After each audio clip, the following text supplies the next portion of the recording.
आज मी सुधार समिती अध्यक्ष झालेली आहे आणि 40 वर्ष जी मुंबई मुंबईला बिघडवलेलं आहे, ज्यांनी त्यांना सुधारण्यासाठी आज आम्ही या ठिकाणी महायुती या ठिकाणी बसलेली आहे. उरला आपला विषय आज सुधार समितीमध्ये जे विषय झाले म्हणजे मे महिन्याचे, त्या मे महिन्याच्या विषयावर विषय क्रमांक 1, 2, 3, 4 जे विषय झाले ते आपण नॉट टेकन केलेले आहेत.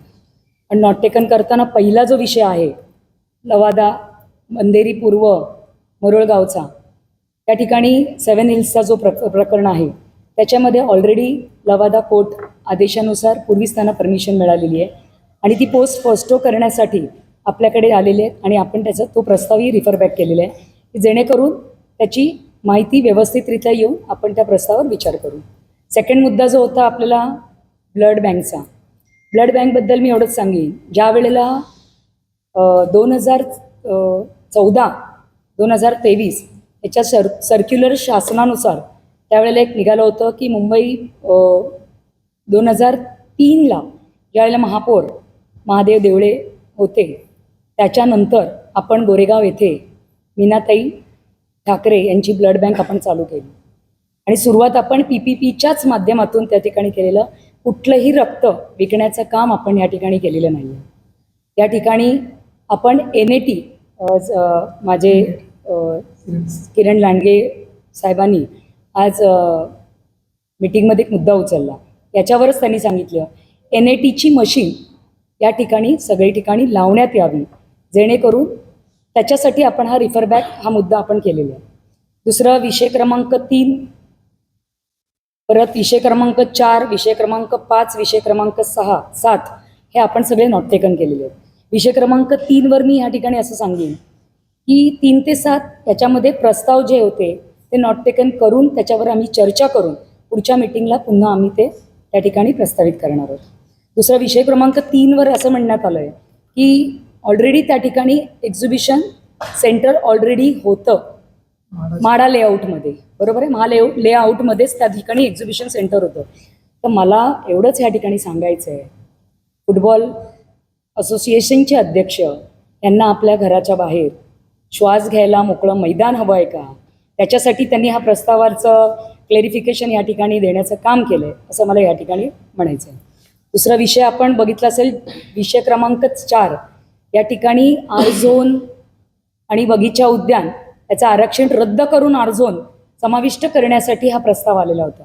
त्या प्रस्तावाला पण बोलताना मी या ठिकाणी असं सांगेन 1991ला DP आर-झोन हा ऑलरेडी होता आणि 2018ला मंजूर DP करताना केल्यानंतर हा प्लॉट हा कोणाला जास्त आवडला हा समोरच्यानी विचार करावा. म्हणून या ठिकाणी आम्ही हा प्रस्तावसुद्धा नॉट टेकन केलेला आहे की जेणेकरून पुढच्या टायमाला काही माहिती आहे, चर्चा होईल आणि त्या चर्चेवर आम्ही ते मुद्दे पुढच्या टायमाला चर्चेत घडून आणू.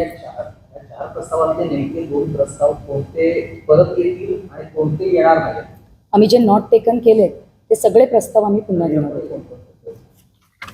विषय क्रमांक बघा, पहिला विषय रिफर बॅकचा आहे, 7 हिल्सचा आहे, तो तर पुन्हा आम्ही त्या ठिकाणी घेणारच आहोत. सेकंड विषय आहे ब्लड बँकचा. आपल्या किरण भाऊंनी जे त्याच्यामध्ये अट घातलेली आहे NAT त्या ठिकाणी मशीन सगळीकडे लावण्यात आली पाहिजे, तो एक मुद्दा पुन्हा आम्ही त्या ठिकाणी आणणार आहोत. तिसरा विषय आहे नॉट टेकन केलेला ते एक्झिबिशन सेंटरचा आहे, तोही आम्ही चर्चेला घडवून त्या ठिकाणी आम्ही पुन्हा त्या ठिकाणी आणणार आहोत. चौथा विषय आहे की आर-झोनचा विषय आहे काहीतरी. तर आर-झोनबद्दल पण ती जागाबद्दलचं आपलं आत्ताच मी बोलली की 1991ला हा DP आर-झोन ऑलरेडी डिक्लेअर होता आणि 2018ला हा मंजूर DPच्या करताना त्यावेळेला त्यांना कोणाला हा एवढा प्लॉट आवडला की त्याच्यामुळे त्यांना हे कृत्य करण्यासाठी भाग पडलं. हाही मुद्दा त्या ठिकाणी चर्चेला आम्ही त्या ठिकाणी घडवून आणणार आहोत. दुसरा विषय क्रमांक 6 आहे हरित पट्ट्याचा विषय आहे.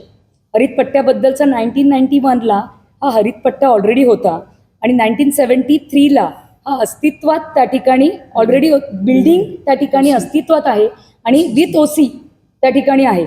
मग 2018ला DP तयार करताना असं कुणाला त्या प्लॉटवरची काळजी जास्त झाली की त्या ठिकाणी अशा पद्धतीने प्रपोजल करण्यात आलं. याबद्दलचं पूर्ण डिस्कशन पुढच्या मिटिंगला आम्ही करू.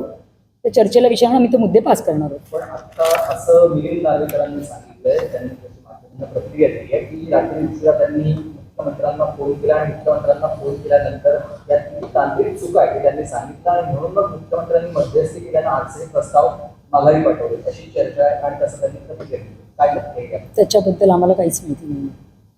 आज सगळे नगरसेवक सदस्य सगळे तज्ज्ञ आहेत, सुसंस्कृत आहेत आणि सगळे अभ्यासू आहेत. तर मला असं वाटतं की अभ्यास करूनच हे जे विषयावर आम्ही जी रोलिंग दिलेली आहे ते अभ्यास करून त्या विषयाला आम्ही सगळ्यांनी रोलिंग दिलेली आहे महायुती. यात एक महत्त्वाची बाब म्हणजे की नार्वेकर असं म्हणतात की देवेंद्र फडणवीसांशी त्यांनी चर्चा केली, आदित्य ठाकरे यांना समन्वय साधून, आणि त्याच्यानंतर भाजपच्या सगळ्या नगरसेवकांना सूचना देण्यात आल्या की हा प्रस्ताव जो तो मंजूर करू नका. त्यामुळे कुठेतरी तुम्हाला किंवा तुमच्या पक्षाला कुंडीत पकडण्याचं काम केलं गेलं असं म्हणायचं का? महायुती एकत्रपणे काम करत आहे, अशी कुठलीही गोष्ट आमच्या कानावर नाही आहे आणि महायुती जो निर्णय घेईल ते मुंबईकरांच्या हिताचा असेल असंच या ठिकाणी मी सांगेन. मुंबईकरांचं रक्त विकलं मी बोलली ना, रक्त विकलं जातंय हे त्यांच्या गोष्टी आहेत, त्यांची संकल्पना आहेत. मला असं वाटतं 2000 गोरेगावला मीनाताई ठाकरे यांची ब्लड बँक आहे. त्या ब्लड बँकेमध्ये किती वर्षापासून काम चालू आहे आणि व्यवस्थितरित्या चालू आहे. आणि मला असं वाटतं की हा प्रस्तावसुद्धा की आपले महादेव देवळे साहेब ज्यावेळेला महापौर होते त्या टायमाला हा प्रस्ताव आपण पास केलेला आहे, धोरण आखलेलं आहे आणि त्या धोरणात्मक निर्णय घेऊन आपण ही पतपेढी PPच्या माध्यमातून आपण स्टार्ट केलेली आहे. म्हणून रक्त कुठे विकलं जाईल असं मला वाटत नाही आहे.